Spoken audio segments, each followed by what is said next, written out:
first half of the Overwatch season is over, but things are just getting started.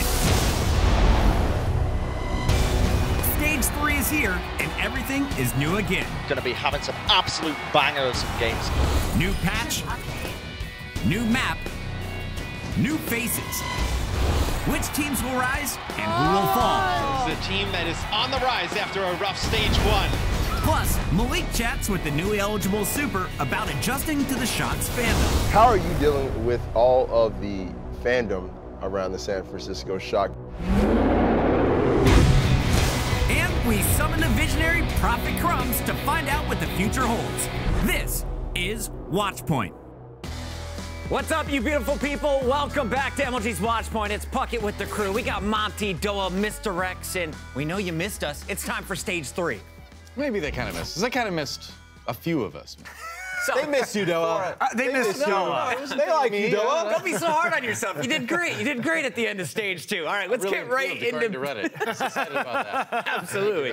Let's get into business here, guys, because as we're setting up for Stage 3, we have to announce the new map pool, right? New levels will be played, and the matches will start still with the Assault maps. It's Volskaya alongside Temple of Anubis for Stage 3. Our hybrid map is going to be number 2, and that, of course, will be in there with Numbani and our brand new map, Blizzard World. Control is going to be map number 3 with Ilios and Nepal, and Junkertown returns as one of our escort maps alongside Route 66.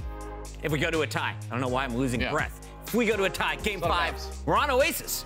What do you think about that, Monty? Happy man? I like University as a point. Monty plays Reinhardt. Not the best map for it. I think it can be a fun map. It's one of those maps where it seems like it goes like to 99-99 on every single point, especially Gardens. But hey, Pharah teams are probably going to be happy. We're going to have some fun Game 5s, but let's talk about the newest map here in the mix. That, of course, is Blizzard World. Some people haven't even seen this level, so let's catch them up, Matt. Walk us through the first point. Yeah, the first point has, two kind of like major choke points. Obviously, the first one here, when you come through the gate, on the right-hand side of that statue, you can see where the trolley's going. That's a defensive setup there, potentially on the high ground. And then these are really the two passive opportunities for the offense to get onto the point, obviously, as a hybrid map. There's so many chokes here, though. I think a lot of opportunity for like a defensive Pharah, maybe, defensive Junkrat. Just spam down, because there's not any cover on this point. There's nowhere really to run out from the offensive side as well.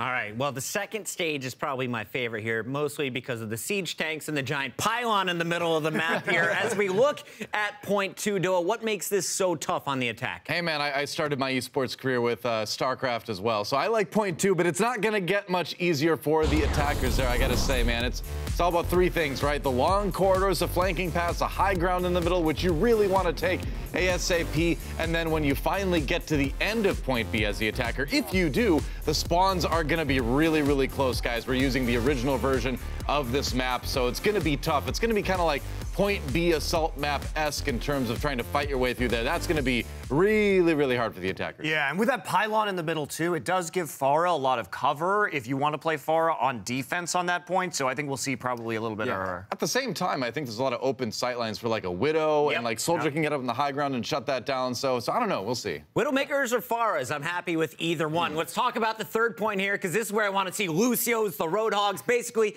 anyone that can give me an environmental kill. That's right, that's right. And I'm looking at, as you say, the final point of this map, because it's unique in the fact that the payload goes around this hole in the middle, which does, as you say, provide a lot of opportunities for environmental kills, also provides opportunities for some mid-range hit scan heroes like Soldier and McCree.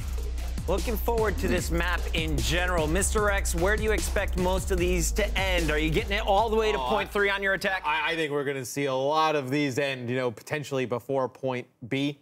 I think that spawn area for the defenders, like right on point B, is going to be very difficult for some offensive teams to break. I mean, in a stall composition, you can just come out with a bunch of tanks and just fill that choke with big bodies. Be really hard for the attacking team to get. New map, we're going to see all new strats. I'm excited to see what the teams bring out. All right, let's keep this moving, guys. The Stage 2 patch and map pool allowed us to see more Sombra being played by some of the best Sombra players in the world, like Rascal, Dante, and Surefour. And with the patch changes that will be in effect for Stage 3, we could be seeing her even more. Sombra's hack will now be on a 2-second cooldown when interrupted, but the cast for the hack goes from 0.8 seconds to 0.65. Also, she no longer gets ult charge from hacking health packs, and her SMG bullet spread is smaller, so slightly more accurate. Doa, let's start here with the cast time. It's down from 0.8 to 0.65. It sounds like a small amount. How significant is this? I mean, in a game that moves as fast as Overwatch, it's actually huge, right? Because if you think about it, you're going to be getting less hacks from EMPs overall now, so a quicker hack helps you fit that in there, hack a tank right when you need to, hack a DPS or a healer too. And if you go on that 2-second cooldown, you want as fast a hack as possible to avoid taking that damage, getting yourself in that rough situation. All right, so the hack is on a 2-second cooldown, and Monty, why do you like this change? Well, this is going to be the patch that happened after the initial Sombra buffs for those of you playing along at home. And why I like this situation is when she takes damage, now you go on cooldown. Most Sombra players, good ones at least, would be using her invisibility and trying to get a hack off right after coming on invisible. If you are interrupted by damage now, you can't just immediately try to hack again. So this at least allows more counterplay for her hacks because she is so powerful. If you get that hack on a Tracer or a Diva, let's say, it's an easy target at the professional levels for the team to call. Matt, we've already seen some Sombra specialists in the league. How will these changes really affect everyone that's playing her? Well, I think you'll see her more on the offensive side. I think right now you just strictly see Sombra as a defensive hero, usually charging that EMP constantly. I think now she can be a little bit of a force on the offense. You can see maybe her go and take one of those flanker positions, and I think it actually adds something interesting where now if you have EMP and you're playing on the offense, if there's a Lucio on the defensive side, you can't really use that sound barrier to sustain as much. You can't really use it to even engage because it could get completely wiped when you start to go in. So I think she also changes some of the supports that you could be played as well. Well, and also, I'm sure Doe will appreciate this, but with fewer EMPs as a result of not getting health packs, Zenyatta's the world over are significantly and live for a few seconds now. We'll take that Altfire nerf later in exchange for this. That's fine. Thank you, Granddaddy Jeff. We'll take it. For Stage 3, we have a new map, a new patch, and a bunch of new faces. Players signed or traded before the transfer window closes at 5 p.m. on April 1st will be able to play in Stage 3. Which player on this list do you guys think is going to have the biggest impact on their team? Monty, you start. Well, I'm not going to talk about Architect again. Let's just say I'll be right about that one. But because you've heard me talk about him so many times on this show before, so I'm going to go with Void. So Void was actually Fissure's partner as an off-tank on Kongdu. So he is going to rejoin his former main tank. He was not picked up as part of the Kongdu transfer to the London Spitfire. This guy was arguably the best diva in the world at his prime, working alongside Fissure. Established synergy is already there. Now, I am concerned that without Bishu to translate, if they run Void, that they may not have the synergy. So we'll see how it goes. On an individual level, it's an upgrade. On a team level, I'm not exactly sure it's going to click immediately. We'll see how it plays out. It's a good choice, I'll admit. But I'm going to go in a direction that's going to surprise no one, and I'm going to pick Gambler for someone I'm very excited about. He's joining up with Seoul Dynasty, and this guy is a guy who took a little break from Pro Overwatch after leaving LW Blue last year. Had some vocal issues, apparently. He's back now, and this guy is one of the best Lucios out there. He was known for fantastic shot calling. He was known for having very few deaths on the Lucio and on the Mercy, too. And if you look what Seoul is trying to do here, I don't think they're going to split up Toby and Jaehong. I think this is going to be the support that they pair with Guido to sort of try to get that second roster more fleshed out. We see more teams moving towards wanting to have distinct rosters to play together, and I think Gambler fits in there perfectly, even if I can't say his name. I mean, Glambler is a pretty good name, too. He's a flashy player. He is. Surprise, surprise, Doa loves his Seoul player. What about you, Matt? I'm going to go with somebody from the San Francisco Shock, and it's not going to be Architect. Sorry, Monty. It's going to be Super for me. I think, something that's hurt the Shock is just their non-aggressive tank play, just way too passive in the main tank role. I think Super's going to come in and play a very aggressive main tank. It's going to help Sinatra's play. It'll help Architect's play when he comes in. And I think Super's the leader this team needs. They needed a really, aggressive, dominant shot caller. I think he's going to bring that to the lineup. I think the biggest thing Super will be able to add is possibly the finishing of the chaos time of the San Francisco Shock when push comes to shove. When there have been in desperate situations, their shot calling has fallen apart. That's what he needs to get down with this team, because that's been their biggest flaw. And speaking with Reinforce, he just loves how decisive he is as a main tank when he watches Super play, that there's never any hesitation. He makes the decision, relays it to the team, and then goes. Well, Nomi's been stepping up his game lately, so we'll have to see if Super gets the start at main tank for San Francisco in Stage 3. The man's had a very busy week of practice, but he still made time to sit down with our own Malik Forte in the latest edition of On Point.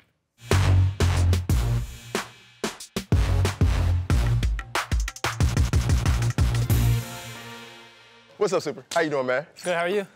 Excellent, bro. You know, this is the first On Point that we've had a player who hasn't actually played in an official Overwatch League game. Right. Tell me, man, how anxious are you to get out there and finally prove yourself? You know, it's been a long 20 games of waiting, watching my team. Obviously, the reason I came out here was to play, and I had to wait, getting anxious, but finally ready to go out there and hopefully, you know, win some games. Just tell me how excited you are about that day. Like, can you imagine what's going to be going through your head? You know, I see people coming out of that tunnel, and I'm like, that's got to be a little bit of, you know, little nerves going on there. Coming out of that tunnel, everyone's cheering you on, clapping you on. You got over 100,000 people watching, you know, at home. So it'll be a little bit nerve-wracking, but I'm ready for it. So let's go ahead and take it back to contenders, or you know, even before that. Like, what was your first foray in professional Overwatch? I started a team with some friends called Bird Noises. That was the team that I was on up until Overwatch, and then eventually Brad, the coach of Shock, he reached out to me and said, "Hey, do you want to try out for the Overwatch League team?" And I was like, yeah, obviously. So I tried out, and then he liked what he saw, so he signed me, and yeah, here I am. This is great disruption coming from Super. Yeah. That is the fighting game combo you do not want to be a part of. It's funny because you're kind of coming in around the same hype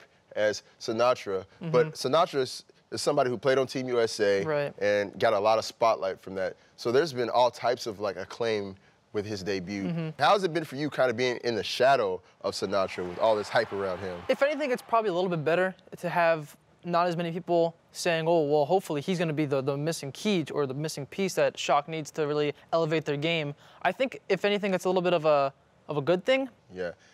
How does your family, you know, how did they react to all this happening? I have to give credit to my dad, because he's like the one who helped me get out here and allowed me to do this. Otherwise, I'd still be back in Philly going to high school. My dad used to get really, before I was signed to a team, he used to get really mad because I would be up late and I'd be really loud, and he didn't know what I was doing because I didn't tell him.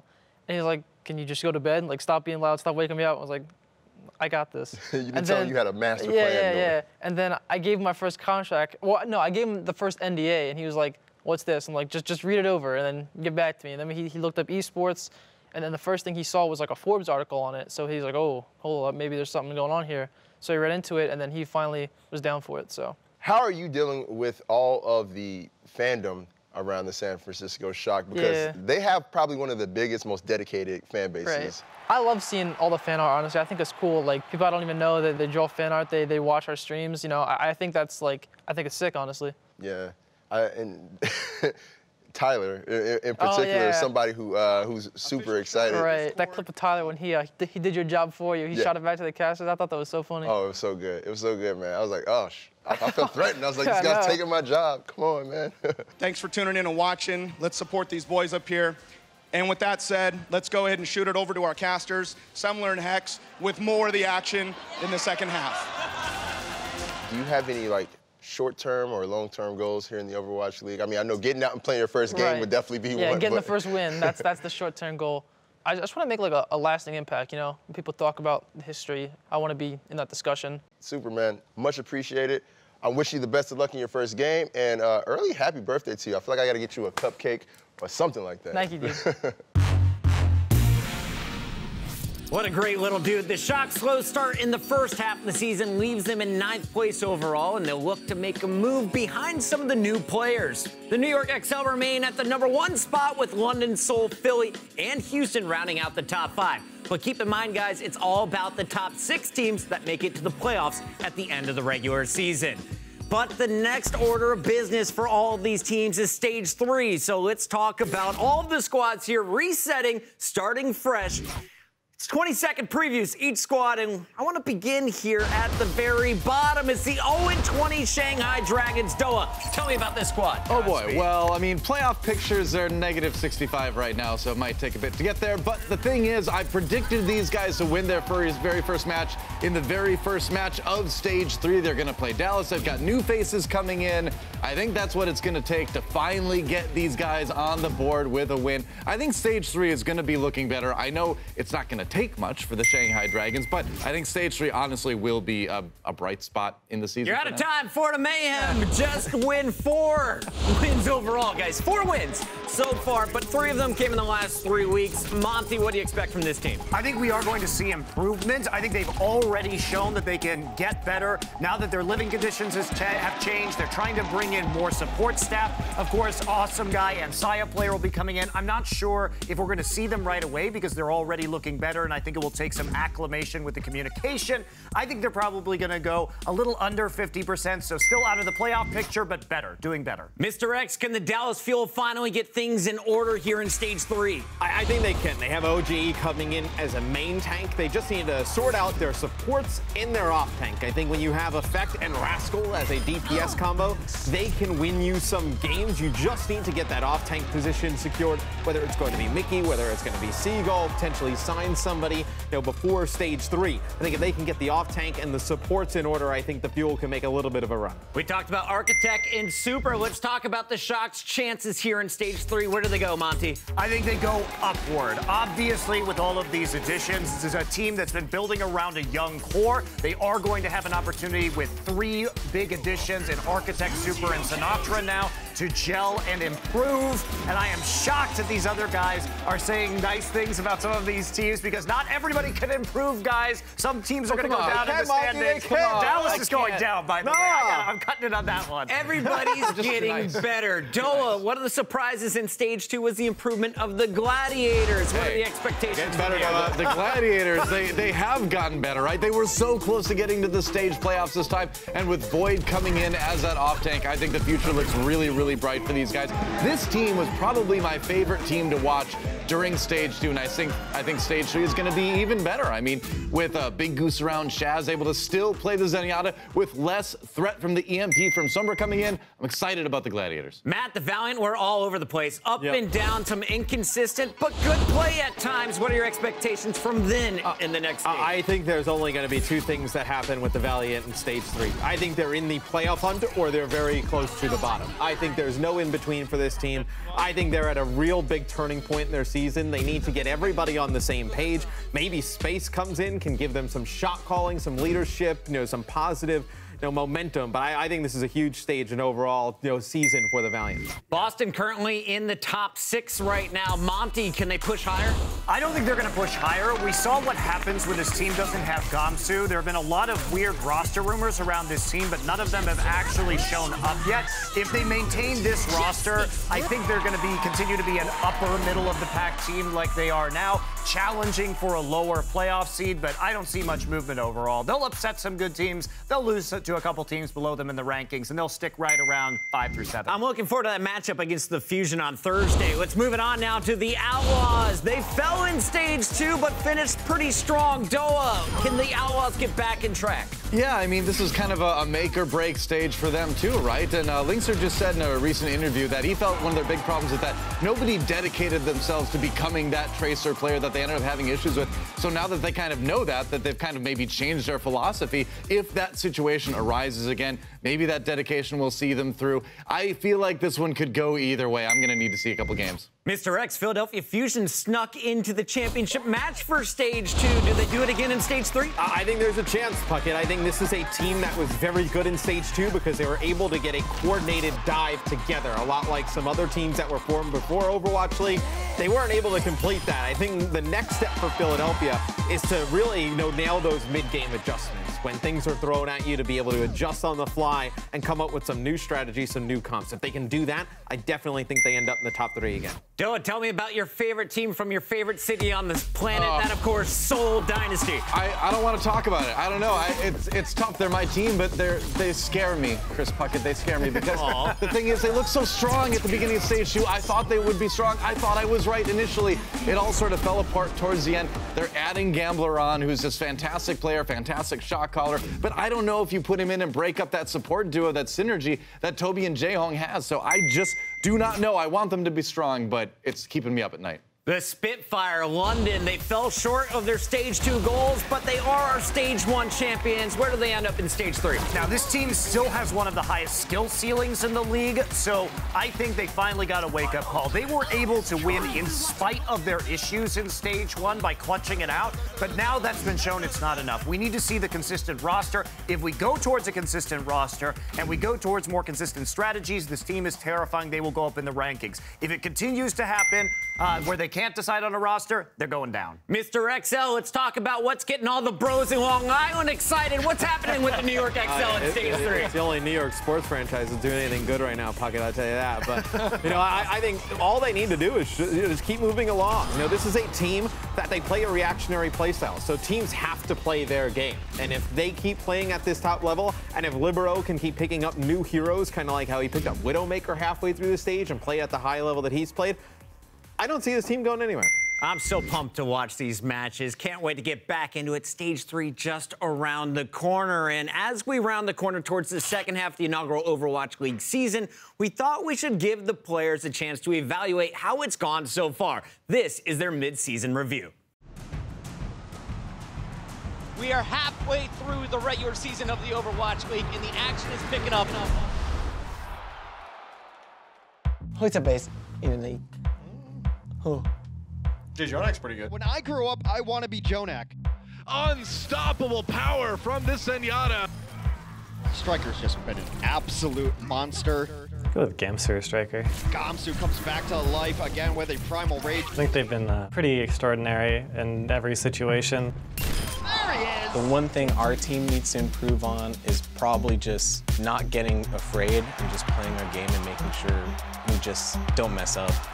Well, there you go, Short 4. Sick shot. That's as good as it gets. London Spitfire will be your Overwatch League Stage 1 champion. 여태까지 경기 치르면서 가장 기억에 남았던 건 저희가 준비를 많이 하지 못했지만 스테이지 1을 우승한 게 Bijou just chewing through people with that D.Va. Mine definitely is the game against London, where I've never played that well, and he said he saw everything. I legit saw everything. What can I say? Into the matrix. Like, I was like, okay, I know where to be. I see the know where they are. Mickey on main tank, Seagull on off tank. They're playing as one unit. But one of my favorites is just going to be the New York game. I dominated. Yeah. And I had no idea what I was doing. The same. Yeah, we're idiots together, so it worked out. Yeah. Heading into the second half of Overwatch League, we need to practice our comms more. Oh my god. One shot, what the? Straight Casper's quicker on the trigger finger. That's what we like to see. Wait, let over. We should probably get a consistent roster. We had pretty much no chemistry. We're just trying stuff out and trying to fix it. Yeah. Los Angeles pulled through in the end. Well, if you look at the standings, we're like a 5 or 6. We're completely even at the end of the stage. We've won as many as we've lost. 그냥 전체 순위 1위 뭐 해보는 거. 그러니까 이제 뭐 타이틀 매치 우승도 좋긴 한데 뭐 2개 다 하면 제일 좋으니까 그냥.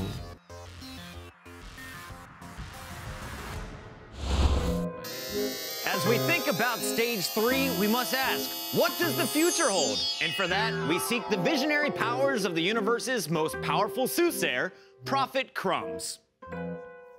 Mani Doa Mr. X, I'm gonna be asking the Prophet here 3 questions. And at the end, you guys will give me your thoughts on each of his predictions.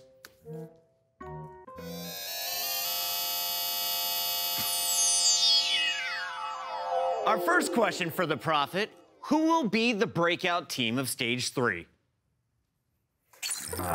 You've come to me for knowledge. I see visions of the future. I see players turning 18. I see a time of reckoning. I see, ow, the San Francisco Shock will be the breakout team of Stage 3.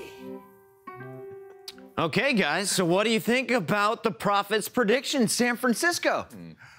I think he's absolutely right. I think this is an excellent prediction with Architect coming into the lineup, with Super joining Sinatra after turning 18. This is a team that I think is definitely going to be on the rise and that San Francisco fans should be excited for. Yeah, you can't argue with the Prophet, right? I mean, you to throw it with what you were saying, you add in Dante to that. You've got a lot of good players on this team that can kind of be mixed and matched in different ways as the meta changes. I think they're looking good. Yeah, I think the Shock are one team that can definitely, you know, surprise some people in Stage 3. I'm actually going to say I think the Valiant can turn it around. How dare you? They kinda, You're ruining this already. Listen, you're ruining this bit already, man. I think if they can, you know, sort out their internal problems, you have Space potentially coming into the lineup. All right. I think they can put together a pretty good Stage 3. All right, Mr. X, I like the answer there. Our next question for the Prophet Crumbs: who will be the Stage 3 MVP? Stage 3. I'm seeing water. I'm seeing fish. I'm seeing Carpe will finally claim Stage 3's MVP title.